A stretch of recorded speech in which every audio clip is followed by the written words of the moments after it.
బాప్తిష్యం అనేది శరీర మాలిన్యంను తీసివేసేది కాదు. పేతురు 3:21 ప్రకారం. అలాగే బాప్తిష్యం ద్వారా నిర్మలమైన మనస్సాక్షిని మనం పొందుకుంటాం. నిర్జీవ క్రియలను విడిచి దేవుణ్ణి సేవించడానికి యేసు రక్తంలో కడగబడతాం. పౌలు మంచి మనస్సాక్షి కలిగి ఉన్నానంటాడు.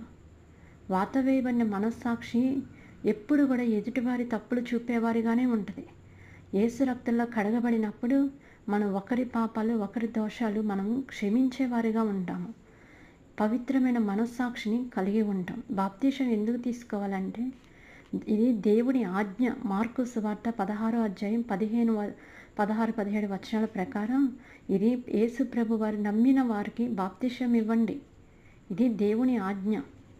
మత్తయి సువార్త 3:13-15 ప్రకారం బాప్తిసం అంటే దేవుని నీతిని నెరవేర్చుట. బాప్తిసం అంటే దేవుని సంకల్పం నెరవేరుస్తున్నాం. బాప్తిసం అంటే రోమా అధ్యాయం 6:3 ప్రకారం బాప్తిసం అంటే మనం పాపంలో మరణిస్తున్నాం. బాప్తిసం అంటే పాతి పెట్టబడుతున్నాం. మన పాపాలు పాతి పెట్టేసి సమాధి చేస్తున్నాం.